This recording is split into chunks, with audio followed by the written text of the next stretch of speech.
नारायणं नमस्कृत्य नरं चैव नरोत्तमं देवीं सरस्वतीं व्यासं ततो जयमुदीरयेत्। अर्थात भगवान नारायण नरश्रेष्ठ नर, देवी सरस्वती तथा महर्षि वेद व्यास को नमस्कार करके भगवान की विजय गाथा से परिपूर्ण इतिहास पुराण आदि का पाठ करना चाहिए। आप सभी को स्नेह भरा नमस्कार। जय श्री कृष्णा। आज से वैशाख मास की शुरुआत हो रही है।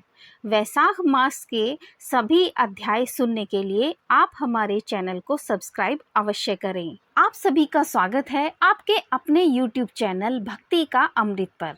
आज से हम वैशाख मास महात्म्य का अध्याय शुरू कर रहे हैं। आज से प्रथम अध्याय की शुरुआत हो रही है, कृपया आप जरूर सुनें।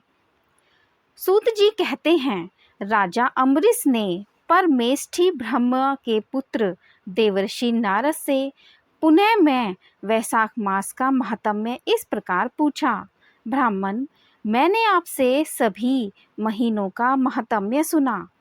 उस समय आपने यह कहा था कि सब महीनों में वैशाख मास श्रेष्ठ है, इसलिए यह बताने की कृपा करें कि वैशाख मास क्यों भगवान विष्णु को प्रिय है और उस समय कौन कौन से धर्म भगवान विष्णु के लिए प्रीतिकारक हैं। नारद जी ने कहा, वैशाख मास को ब्रह्मा जी ने सब मासों में उत्तम सिद्ध किया है। वह माता की भांति सब जीवों को सदा अभीष्ट वस्तु प्रदान करने वाला है। धर्म, यज्ञ, क्रिया और तपस्या का सार है। संपूर्ण देवताओं द्वारा पूजित है। जैसे विद्याओं में वेद विद्या, मंत्रों में प्रणव, वृक्षों में कल्प वृक्ष, धेनुओं में कामधेनु, देवताओं में विष्णु, वर्णों में ब्राह्मण, प्रिय वस्तुओं में प्राण, नदियों में गंगा जी, तेजों में सूर्य, अस्त्र शस्त्रों में चक्र, धातुओं में सुवर्ण, वैष्णवों में शिव तथा रत्नों में कौस्तुभ मणि हैं। उसी प्रकार धर्म के साधन भूत महीनों में वैशाख मास सबसे उत्तम है। संसार में इसके समान भगवान विष्णु को प्रसन्न करने वाला दूसरा कोई मास नहीं है। जो वैशाख मास में सूर्योदय से पहले स्नान करता है, उससे भगवान विष्णु निरंतर प्रीति करते हैं। पाप तभी तक गरजते हैं जब तक जीव वैशाख मास में प्रातःकाल जल में स्नान नहीं करता। राजन, वैशाख के महीने में सब तीर्थ आदि देवता बाहर के जल में भी सदैव स्थिर रहते हैं। भगवान विष्णु की आज्ञा से मनुष्य का कल्याण करने के लिए वे सूर्य देव से लेकर 6 दंड के भीतर तक वहां मौजूद रहते हैं। वैशाख के समान कोई मास नहीं है, सतयुग के समान कोई युग नहीं है, वेद के समान कोई शास्त्र नहीं है और गंगा जी के समान कोई तीर्थ नहीं है। जल के समान दान नहीं है, खेती के समान धन नहीं है और जीवन से बढ़कर कोई लाभ नहीं है। उपवास के समान कोई तप नहीं है, दान से बढ़कर कोई सुख नहीं है। दया के समान धर्म नहीं, धर्म के समान मित्र नहीं, सत्य के समान यश नहीं, आरोग्य के समान उन्नति नहीं। भगवान विष्णु से बढ़कर कोई रक्षक नहीं और वैशाख मास के समान संसार में कोई पवित्र मास नहीं है, ऐसा विद्वान पुरुषों का मत है। वैशाख श्रेष्ठ मास है और शेषशायी भगवान विष्णु को सदा प्रिय है। सब दानों से जो पुण्य होता है और सब तीर्थों में जो फल देता है, उसी को मनुष्य वैशाख मास में केवल जल दान करके प्राप्त कर लेता है। जो जल दान में असमर्थ है, ऐसे ऐश्वर्य की अभिलाषा रखने वाले पुरुषों को उचित है कि वह दूसरे के प्रबोध करे, दूसरे को जल दान का महत्व समझावे। यह सब दानों से बढ़कर हितकारी है। जो मनुष्य वैशाख में सड़क पर यात्रियों के लिए प्याऊ लगाता है, वह विष्णु लोक में प्रतिष्ठित होता है। नृपश्रेष्ठ प्रपा दान देवताओं, पितरों तथा ऋषियों को अत्यंत प्रीति देने वाला होता है। जिसने प्याऊ लगाकर रास्ते के थके मांदे मनुष्य को संतुष्ट किया है, उसने ब्रह्मा, विष्णु और शिव आदि देवताओं को संतुष्ट कर लिया है। हे राजन, वैशाख मास में जल की इच्छा रखने वाले को जल, छाया चाहने वाले को छाता और पंखे की इच्छा रखने वाले को पंखा देना चाहिए।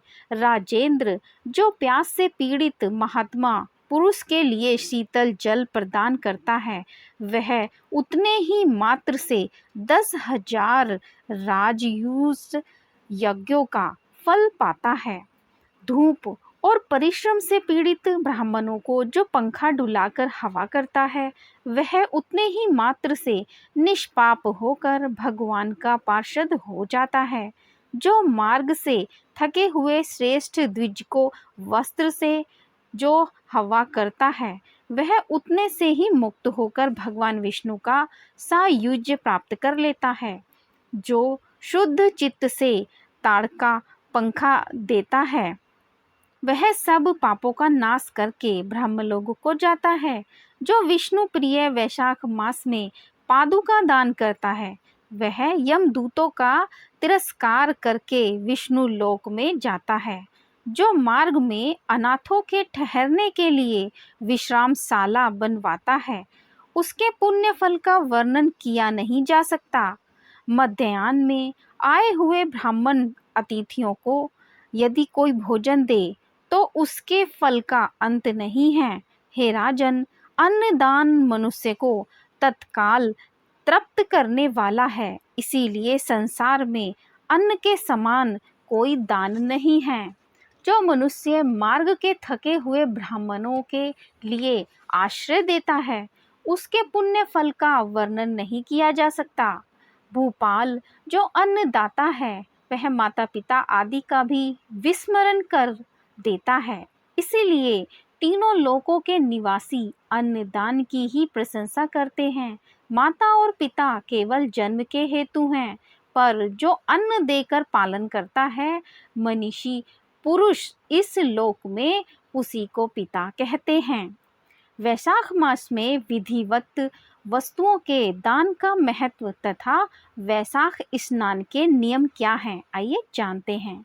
नारद जी कहते हैं, वैशाख मास में धूप में थके मांदे ब्राह्मणों को श्रम नाशक सुखद पलंग देकर मनुष्य कभी जन्म मृत्यु आदि के कलेशों से कष्ट नहीं पाता है। जो वैशाख मास में पहनने के लिए कपड़े और बिछावन देता है, वह उसी जन्म में सब भोगों से संपन्न हो जाता है और समस्त पापों से रहित हो ब्राह्मण निर्वाण यानी मोक्ष प्राप्त करता है। जो तिनके की बनी हुई या अन्य खजूर आदि के पत्तों की बनी हुई चटाई दान करता है, उसकी उस चटाई पर साक्षात भगवान विष्णु शयन करते हैं। चटाई देने वाला बैठने और बिछाने आदि में सब ओर से सुखी रहता है। जो सोने के लिए चटाई और कंबल देता है, वह उतने ही मात्र से मुक्त हो जाता है। निद्रा से दुख का नाश होता है, निद्रा से थकावट दूर होती है और वह निद्रा चटाई पर सोने वाले को सुख पूर्वक आ जाती है। धूप से कष्ट पाए हुए श्रेष्ठ ब्राह्मणों को जो सूक्ष्मतर वस्त्र दान करता है, वह पूर्ण आयु परलोकों में उत्तम गति को प्राप्त होता है। जो पुरुष ब्राह्मणों को फूल और रोली देता है, वह लौकिक भोगों का भोग करके मोक्ष को प्राप्त करता है। जो खस, कुश और जल से वासित चंदन देता है, वह सब भोगों में देवताओं की सहायता पाता है तथा उसके पाप और दुख की हानि होकर परमानंद की प्राप्ति होती है। वैशाख के धर्म को जानने वाला जो मनुष्य गोरोचन और कस्तूरी का दान करता है, वह तीनों तापों से मुक्त होकर परम शांति को प्राप्त होता है। जो विश्रामशाला बनवाकर प्याऊ सहित ब्राह्मणों को दान करता है, वह लोकों का अधिपति होता है। जो सड़क के किनारे बगीचा पोखरा, कुआं और मंडप बनवाता है वह धर्मात्मा होता है। उसे पुत्रों की क्या आवश्यकता है। उत्तम शास्त्र का श्रवण, तीर्थ यात्रा, सत्संग, जलदान, अन्नदान, पीपल का वृक्ष लगाना तथा पुत्र, इन 7 को विज्ञ पुरुष संतान मानते हैं। जो वैशाख मास में ताप नाशक तर्क दान करता है वह इस पृथ्वी पर विद्वान और धनवान होता है। धूप के समय मट्ठे के समान कोई दान नहीं, इसलिए रास्ते के थके मांदे ब्राह्मणों को मट्ठा देना चाहिए। जो वैशाख मास में धूप की शांति के लिए दही और खांड दान करता है तथा विष्णु प्रिय वैशाख मास में जो स्वच्छ चावल देता है वह पूर्ण आयु और संपूर्ण यज्ञों का फल प्राप्त करता है। जो मनुष्य ब्रह्मा के लिए गोधत अर्पण करता है वह अश्वमेघ यज्ञ का फल पाकर विष्णु लोक में आनंद का अनुभव करता है। जो दिन में ताप की शांति के लिए सायंकाल में ब्रह्मा को ऊख दान करता है उसको अक्षय पुण्य प्राप्त होता है। जो वैशाख मास में शाम को ब्राह्मणों के लिए फल और शरबत देता है उससे उसके पितरों को निश्चित ही अमृत पान का अवसर मिलता है।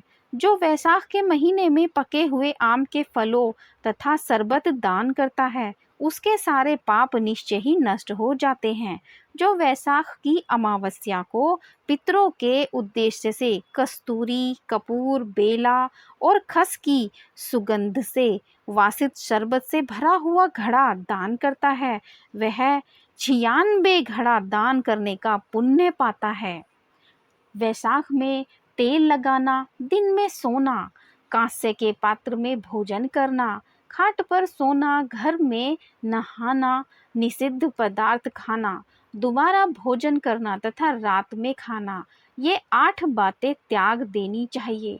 जो वैशाख में व्रत का पालन करने वाला मनुष्य पदम पत्ते पे भोजन करता है वह सब पापों से मुक्त हो विष्णु लोक में जाता है। जो विष्णु भक्त पुरुष वैशाख मास में नदी स्नान करता है वह 3 जन्मों के पाप से निश्चय ही मुक्त हो जाता है। जो प्रातःकाल सूर्योदय के समय किसी समुद्रगामिनी नदी में विशाख स्नान करता है वह 7 जन्मों के पाप से तत्काल ही छूट जाता है। जो मनुष्य 7 गंगाओं में से किसी में भी उष्ण काल में स्नान करता है वह करोड़ों जन्मों में उपार्जित किए हुए पाप से निसंदेह मुक्त हो जाता है। गंगा, जमुना, गोदावरी, सरस्वती, कावेरी, नर्मदा और वेणी, ये 7 गंगाएं कही गई हैं। वैशाख मास आने पर जो प्रातःकाल बावलियों में स्नान करता है उसके महापातकों का नाश हो जाता है। कंदमूल, फल, शाक, नमक, गुड़, बेर, पत्र, जल और तर्क जो भी वैशाख में दिया जाए वह सब अक्षय होता है। ब्रह्मा आदि देवता भी बिना दिए हुए कोई वस्तु नहीं पाते हैं। जो दान से हीन है वह निर्धन होता है।